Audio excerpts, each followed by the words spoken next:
Hello, YouTube Pipers. Double O Pipe here, aka Rick. I decided to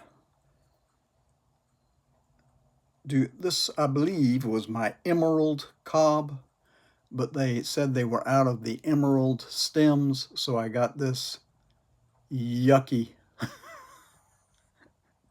pink and blue and black thing. Anyway, I never was satisfied with what they did about that, but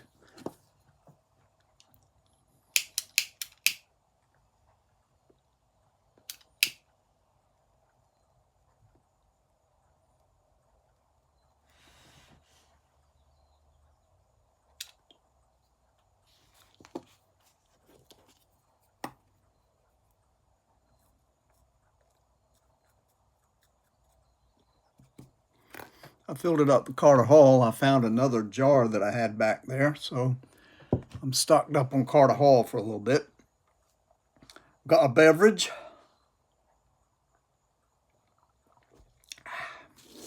Thought I'd sit here and talk to the glass and maybe share a pipe with somebody out there that feels like they need somebody to smoke with, but there's nobody nearby.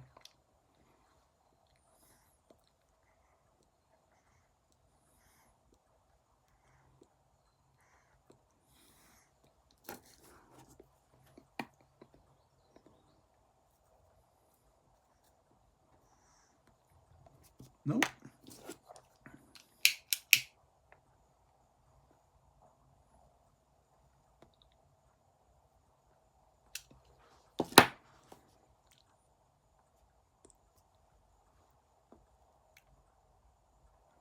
That's good. I think it's lit now.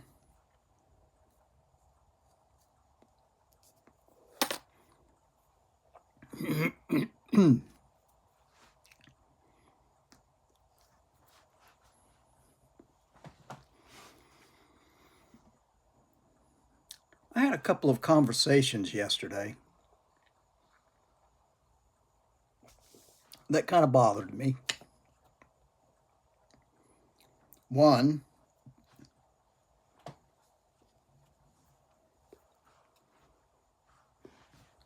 was a conversation about what's going to happen when Trump gets back in office. Very, very hysterical kind of. I felt like it was a hysterical blast at me.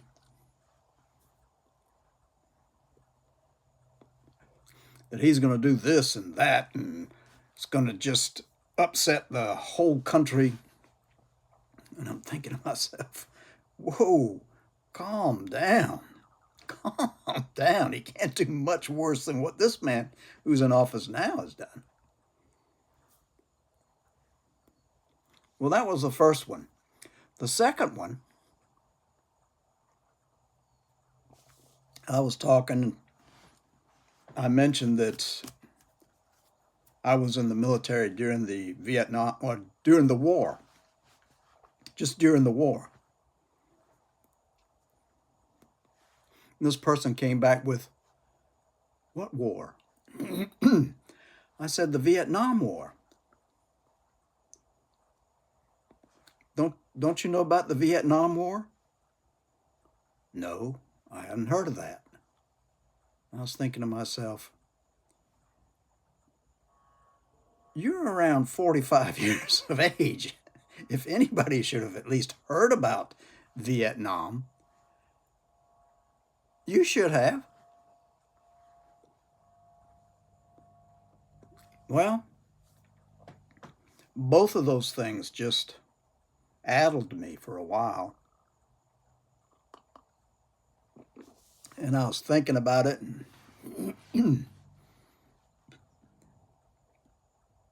Since the Vietnam War seems to have been forgotten, especially by the newer generations, I decided I wanted to watch, because I never had watched it, Ken Burns' documentary on the Vietnam War.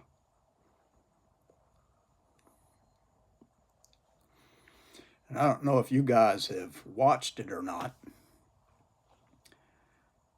but it's really very good. It puts you right there in America during that time and how the slow change to society, excuse me, came about with Vietnam really way in the background up until the assassination of John F. Kennedy.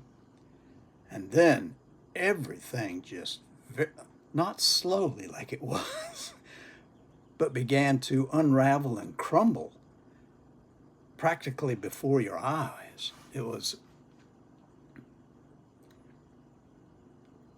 It's well done. You're right there in the country where they're in Vietnam, and you see how those who went over there gung ho in the beginning, and with all the betrayals and all the deaths and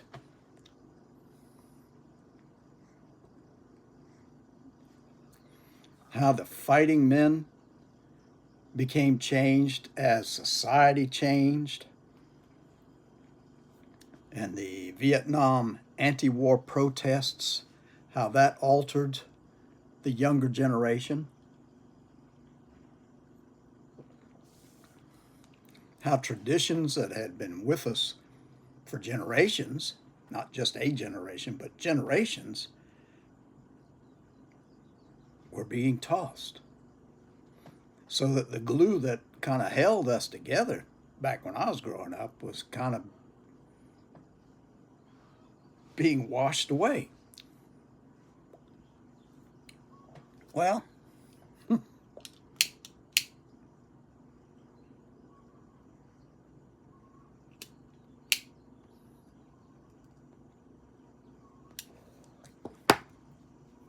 so it made me wonder, when we were coming up during that time,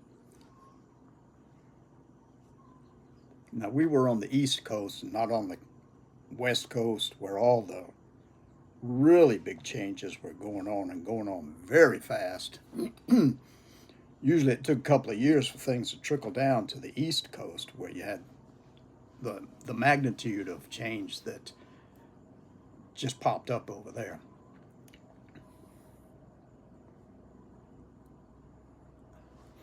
And I was trying to remember back when we were coming along and all that was happening. I know that with the scare of the Cuban crisis,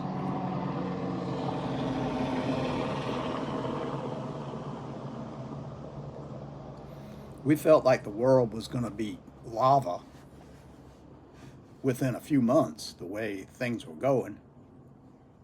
We had always had the bomb hanging over our heads until we kind of got used to the fact that, yeah, it's there. If it happens, it's going to happen. There's nothing you can do. But it became more immediate with the Cuban crisis.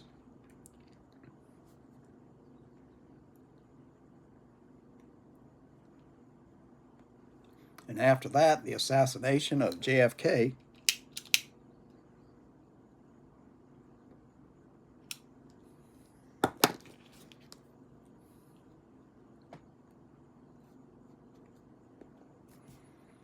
The world just began to fall apart.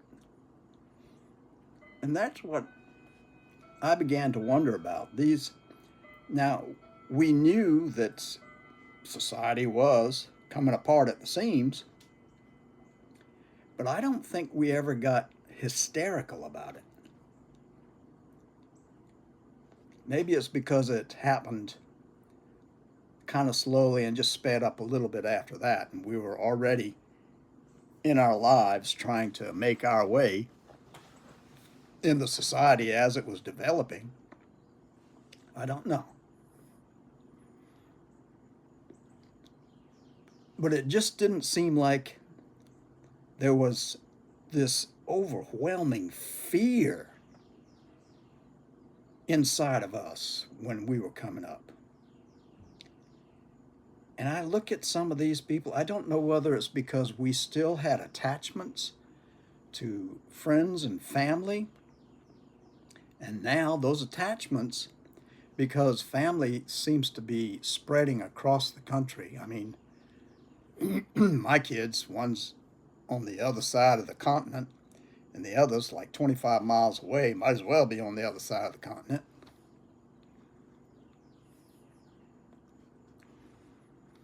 But we used to have a family cohesive. The generation before mine and the generation before my parents' generation, we all were able to look back and gather information and look at things with a calm eye because we talked to those who have been through worse things than what we were going through. I mean, it was bad enough. But I mean, my grandparents were in the Depression, which affected the entire world, and my parents were in or during World War II, which affected the entire world.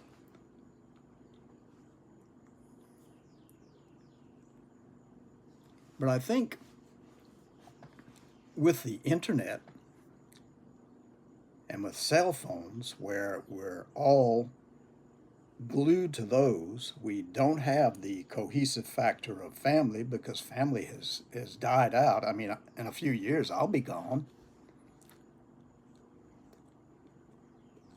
And we don't discuss things that much, my kids and I, because they are so wrapped up in their world.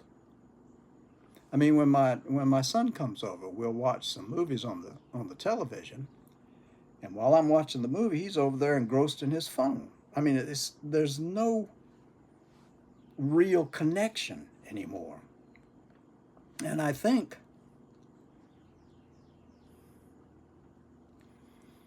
that this generation has become so involved in their phones, playing games or doing that Twitter thing or whatever it is now, and me doing this. This is just one way I felt like when I'm gone, they can look back on this and see who I was because we don't interact now so they can see who I am and what I think.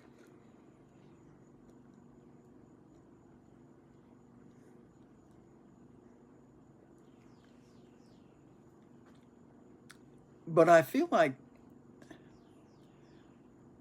the 45-year-old who wasn't aware of Vietnam is dissociated from our history, from the past. The past is something that's just words in a book. It's nothing that was lived by anybody they know. And the ones that did live it, they're not really talking to in order to gain some experienced thoughts on what they're going through right now. Am I making any sense?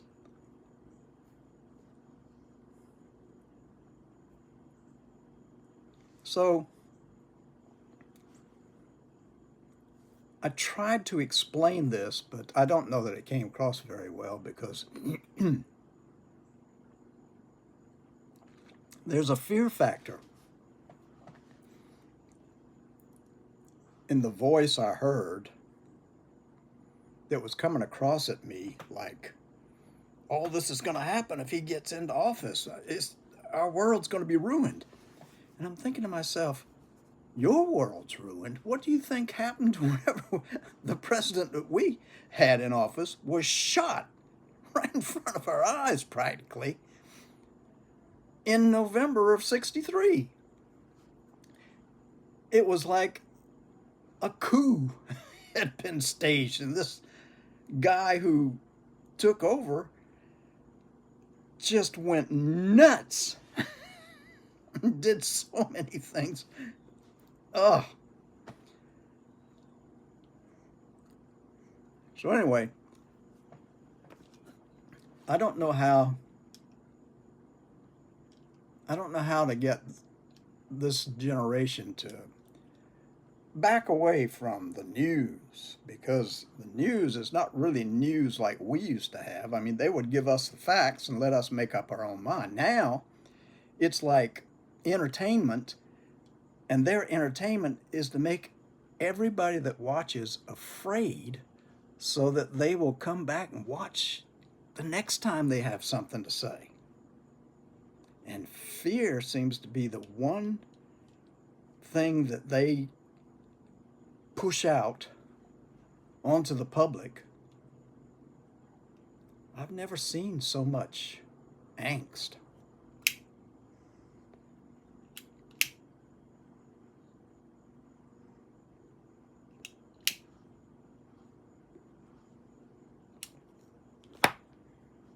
I listen to what is being said on these news programs, and I see how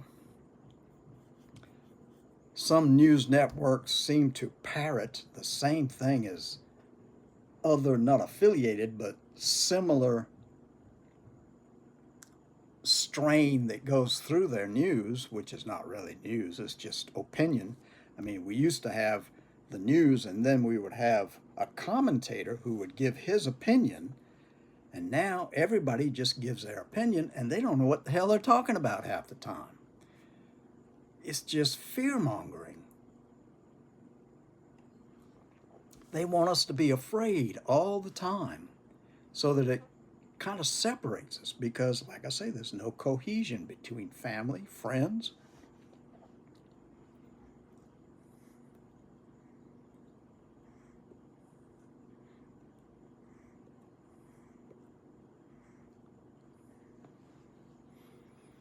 And like I said, I'm not going to be here so much longer.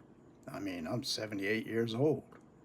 I feel okay, but my doctor keeps telling me the thing's wrong with me. I just quit listening. And half the time I don't even take my medicine anymore.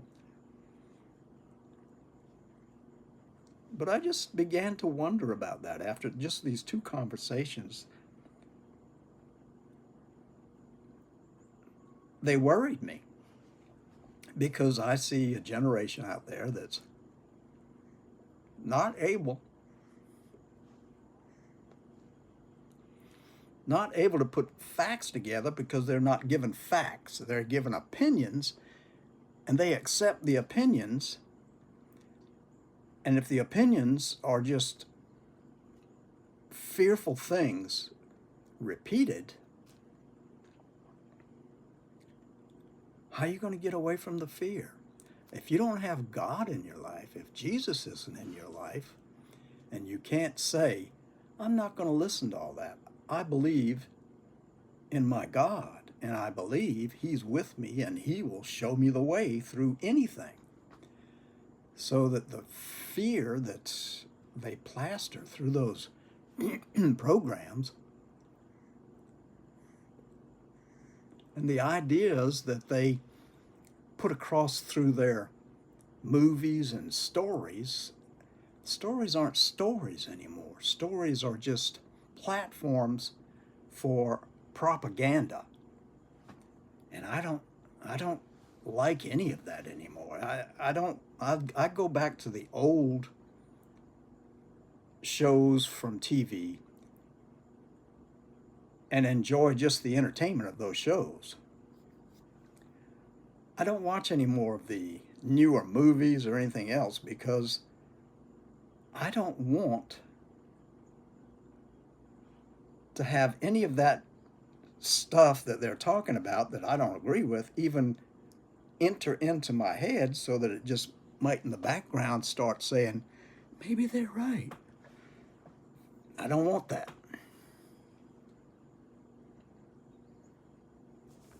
And the more you watch that kind of crap, and the more you listen to that kind of stuff, the bigger chance something's going to stick in there and start, like a seed, start growing. And I'd rather fill my head with the words in the Bible and let those seeds grow, than words and seeds of the world and let those seeds grow, because the world is temporary. It's temporary. It's it's gonna end. Your life, you can't live forever. It's gonna end.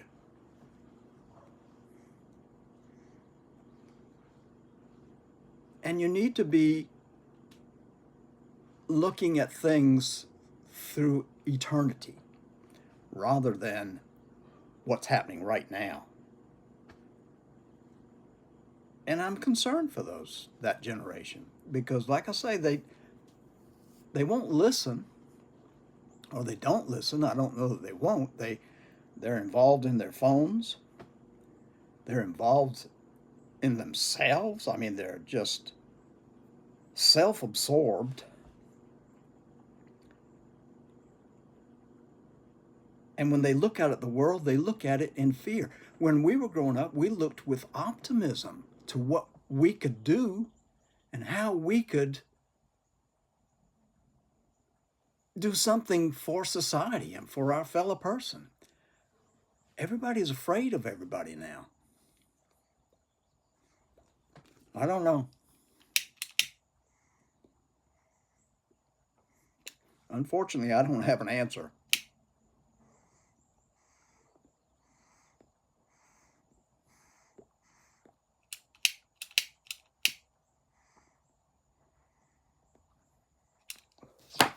And I don't know how to get it across. But anyway,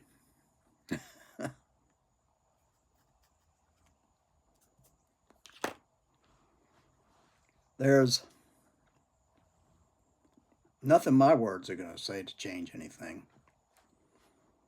But I would suggest that any of y'all who aren't familiar with Vietnam, or even if you are familiar with Vietnam, you get a wider perception of what was going on. I did not know, for one thing, that when Nixon wanted to become president, that when Saigon was supposed to go to the table, peace table, and talk, that he secretly got in touch with the government of Saigon and asked them not to go to the table. Never told anybody. They've got it on tape because he talked with LBJ, and LBJ taped everything. So that conversation was there.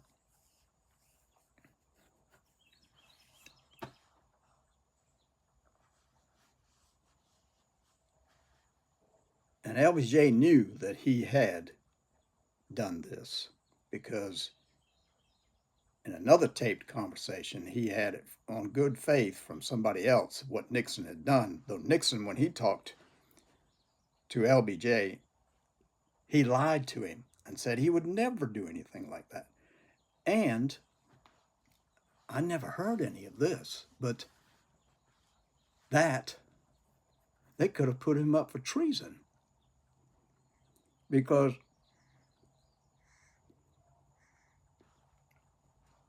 that was increasing the time that our boys were fighting over there, so that more American deaths, more Vietnamese deaths. It was a bloody war. And I was shocked that Nixon had done something like that. I mean, I knew he was Tricky Dick, as they called him, but I never knew he had done that. Politics is dirty, just plain dirty. And they don't seem to care about the people they're supposed to be looking after. It's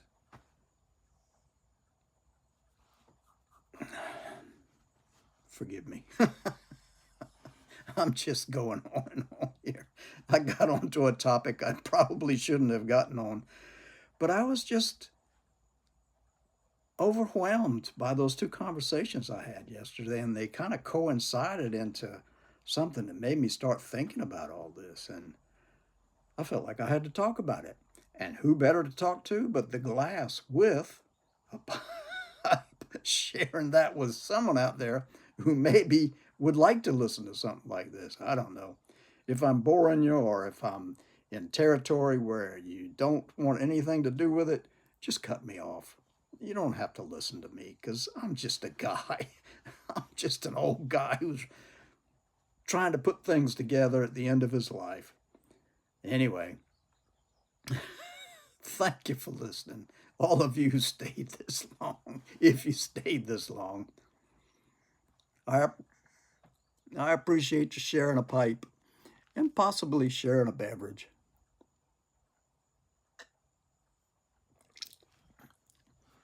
I hope you all have a good weekend. I don't know where the camera is, so I don't know where to look because there used to be a little peephole, but I don't see it anymore. This is that new one. So I'm looking in my eyes, and I'm not sure where I'm looking, if I'm looking at you guys or not. Anyway, I hope you have a good weekend. I hope you have a clear and bright and sunny weekend, and I hope you're able to cook out or do whatever you want to do. I'll say God bless you until the next time. Bye-bye.